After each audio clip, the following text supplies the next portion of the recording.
Сегодня мы с вами отправимся в путешествие по Троемясто. Так называют три города, которые идут друг за другом: Гданьск, Сопот и Гдыня. Вы узнаете, как более комфортно передвигаться между этими городами, прогуляетесь с нами по улочкам, посмотрите архитектуру этих городов, у каждого она своя.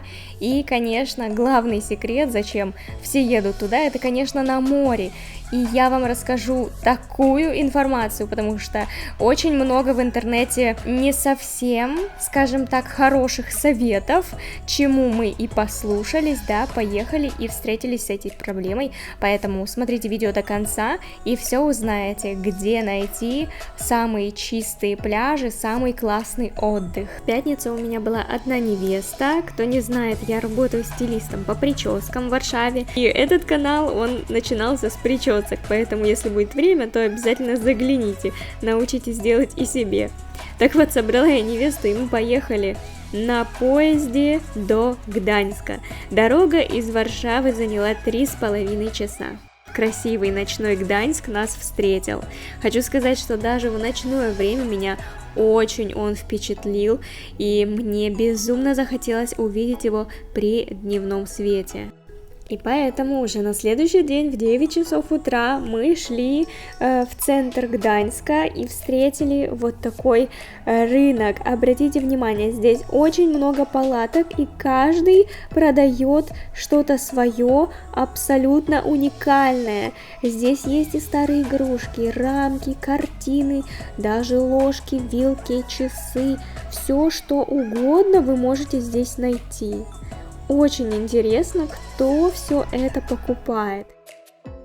Такое непередаваемое ощущение, когда ты встаешь рано утром, идешь по незнакомому городу, улицы абсолютно пустые, потому что все еще спят, не проснулись, рестораны начинают потихонечку открываться, и ты чувствуешь всю эту суету в преддверии нового дня.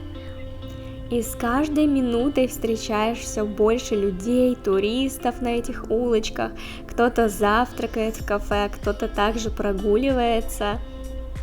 И совершенно случайно мы застали момент, когда мост отпускается. И все люди по нему идут в таком потоке. И велосипедисты, и пешеходы, все вместе.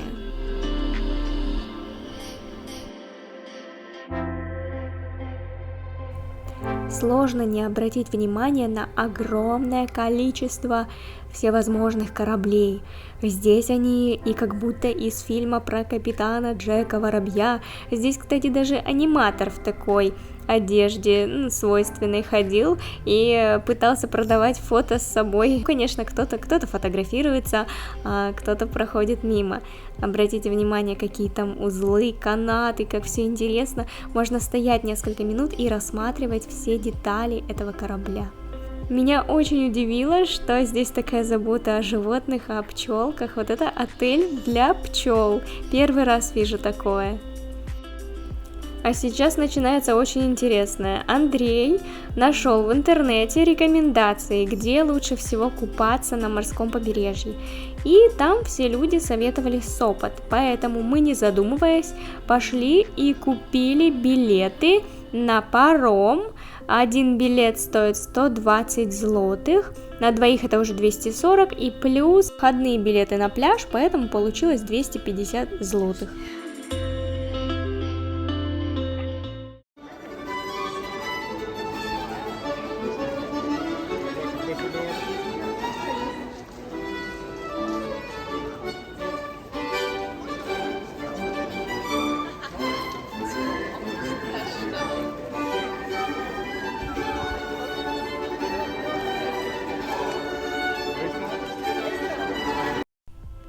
Паром оказался очень большой, 2 этажа. Вот мы сидели на первом этаже, здесь есть выход наверх, а на втором этаже открытая площадка, но там дует такой сильный ветер, поэтому мы решили лучше сидеть внутри и периодически выходить, любоваться на прекрасные виды, которые мы проплываем.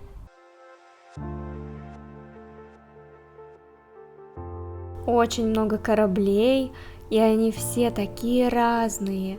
большие, маленькие, просто стоишь и любуешься. А вот и еще один пиратский корабль с бандитами на палубе.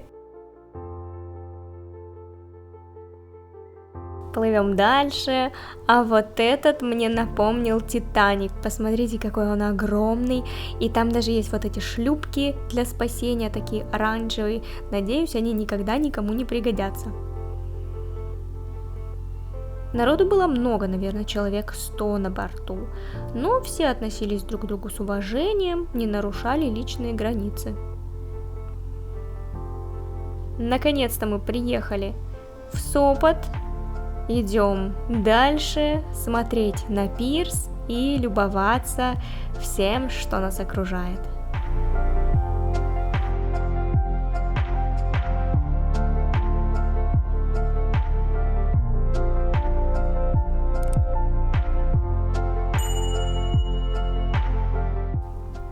Я так предвкушала уже поскорее отправиться плавать, потому что давно не была на море. Да я не так часто бывала на море, всего лишь это мой второй раз на море, но полное разочарование, потому что нас встретил вот такой пирс, посмотрите. Оказывается, что здесь какая-то бактерия процветает, водоросли и дохлая рыба.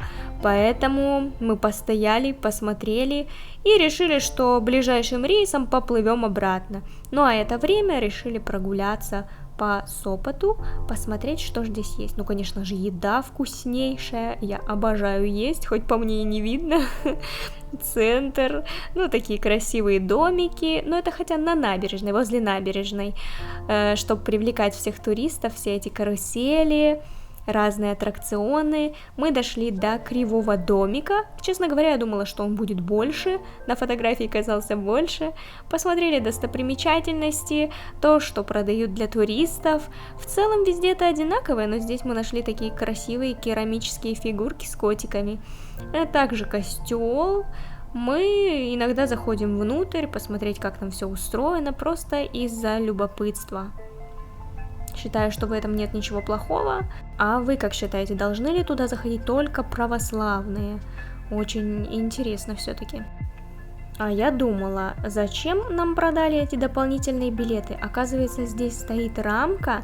Для того, чтобы войти на этот пирс, ты должен приложить билетик, просканировать, и только затем попадаешь на пристань. Так много красивых чаек, они сидят и позируют, мне кажется, они уже приучены, знают, что нужно повернуться правым боком, левым боком, а еще посмотрите, какие они пухленькие, это еще не самые толстенькие птички, я вам так скажу, были и больше.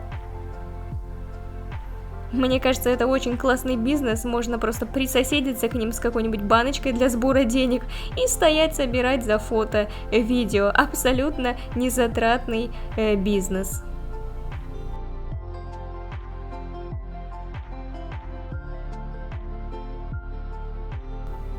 На набережной очень много яхт, это же просто обалдеть, какие они все разные. О, почему я всегда думаю, сколько стоит обслуживать эти яхты? Ну, скорее всего, это очень дорого и позволить могут, конечно же, не каждый человек. Сказать, что я была разочарована, ну, можно сказать, но я всегда стараюсь наслаждаться даже в таких неприятных ситуациях, потому что мы ехали сюда именно из-за пляжа, но он оказался совершенно непригоден для купания, хотя в интернете в эти же числа писали, что все окей, поэтому, собственно, я не рекомендую ехать в Сопот, ничего интересного кроме пляжа там нету, ну, кроме этого Кривого домика, ну, конечно, может быть, мы ходили только в центре, да, недалеко, может, где-то в глубине там что-то и есть. Конечно, если вы располагаете временем, то прогуляйтесь, посмотрите, а нам нужно было за 2 дня взять только самое лучшее. Поэтому, если бы я знала заранее, что пляж не пригоден для купания, мы бы в Сопот не поехали. Вернулись мы в Гданьск примерно в 4 вечера. Посмотрите, какой романтик. Очень красивое, аутентичное оформление входа в здание, лестницы, какие-то скульптуры практически возле каждого дома.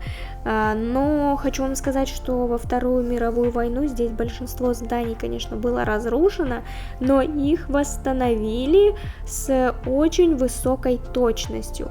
И поэтому ты даже не догадываешься, что это как бы свежие дома, они просто сделаны под старые. Примерно в 6 часов вечера мы добрались до пляжа в Гданьске, и хочу вам дать совет: если вы едете всего лишь на несколько дней в Гданьск, то не стоит ехать ни в какой Сопот, просто оставайтесь в Гданьске, есть очень хорошие места, где можно покупаться, и наслаждайтесь, либо, как вариант, можно съездить в Хель, об этом чуть позже. Ребята, мы в Гданьске, тут обалденно, мы только что вышли из моря, очень круто и тепло, даже несмотря на то, что уже вечер. Я думаю, если бы мы раньше пришли, тут была бы вообще жара. Очень много людей купаются, вода чистая. Уже третьим городом из нашего путешествия стала Гдыня. Она была рыбацкой деревушкой, но превратилась в современный город. До этого города мы доехали на электричке. Билет обошелся всего лишь в 37 злотых на двоих на целый день туда-обратно. Поэтому бюджетный вариант, конечно, электричка. А если вы хотите насладиться морскими лагунами, то тогда паром. У пристани, можно сказать, навечно пришвартован корабль «Дар Поморья». Это местная достопримечательность, как музей. На борту этого корабля прошли подготовку примерно 13 400 моряков. Представляете, какое это огромное количество? Перед входом висит вот такой колокол, ну и естественно руки сами тянутся его подергать, но оказывается этого делать нельзя, потому что это экспонат. Но как только мы спустились вниз, было слышно, что сверху кто-то опять его дергает. Мне кажется, им нужно просто написать уведомление, что этого делать нельзя, потому что ничего такого нет. И все думают, что его можно трогать. В 1982 году этот корабль отправили на пенсию, и он стал служить музеем. У меня есть дядя, он моряк, и когда я захожу в порты или на какие-то корабли, я всегда думаю о нем, особенно вот в этом музее, потому что интересно, как это все проходило, как они жили, ну практически плюс-минус, скорее всего, все одинаково. Да, и они совершали кругосветные путешествия, плавания, и это такая престижная должность была быть моряком в то время, потому что ты можешь путешествовать, ты можешь смотреть на мир, привозить какие-то заграничные вещи. Я помню, когда я была маленькая, у нас дома был практически музей, от каких-то огромных ваз со слонами до ракушек, различные вещи, которые не были доступны обычным гражданам.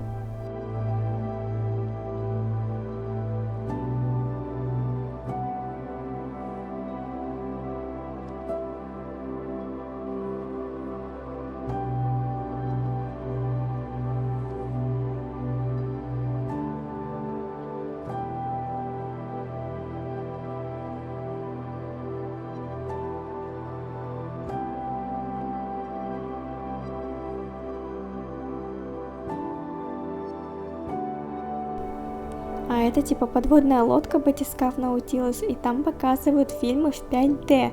Но у нас не было достаточно времени, потому что там сеансы расписаны под определенный час, и мы решили, что, возможно, пойдем туда, когда вернемся.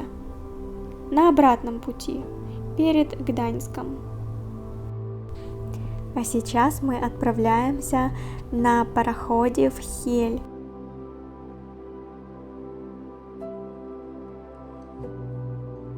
Хельский полуостров — это такая длинный отрезок суши на краю Польши. Говорят, что именно этот полуостров одно из самых популярных мест для отдыха, потому что здесь хороший климат, песчаные пляжи и также есть много зелени, леса и свежая рыба. На первой линии бросается в глаза ресторан с пиратом в форме корабля, а на второй вот это место с березой на крыше. Здесь очень атмосферно и вкусная рыба, но мне кажется везде в Хеле вкусная рыба. А почему? Потому что она свежая. Одна из главных достопримечательностей – это вот этот красный маяк, на который можно подняться и посмотреть все как на ладони. Но так как подниматься нужно пешком, а у меня уже колено похрустывает, мы решили идти дальше. Идем на пляж, чтобы немножечко понежиться на солнышке. Это место, Хель, напомнило мне Кейп Мэй в США, я там жила в 2017 году, и именно там я впервые увидела открытую воду, а именно Атлантический океан, безграничные просторы, как и здесь сейчас, правда здесь Балтийское море, но все же.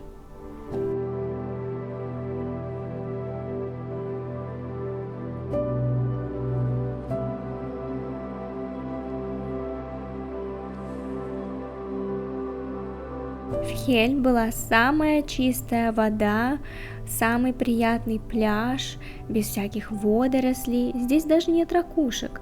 Кстати, я бы хотела с собой взять парочку ракушек, но в Гданьске они были очень маленькие. И в Сопоте, кстати, тоже малюсенькие такие. Поэтому в этот раз на море без ракушек.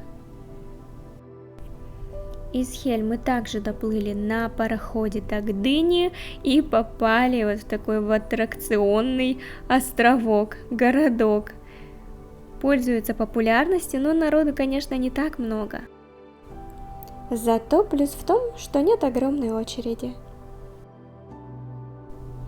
Сейчас мы идем на электричку до Гданьска, а уже завтра будет понедельник, и мы поедем обратно в Варшаву. Все-таки как здорово проводить выходные, путешествуя по стране. Поделитесь в комментариях, вы были в этих городах? Гданьск, Сопот, Гдыня, Хель, где понравилось больше всего, что запомнилось больше всего? И купались ли вы там? Надеюсь, что это только нам не повезло с водорослями, попали в такой период цветения, что поделать.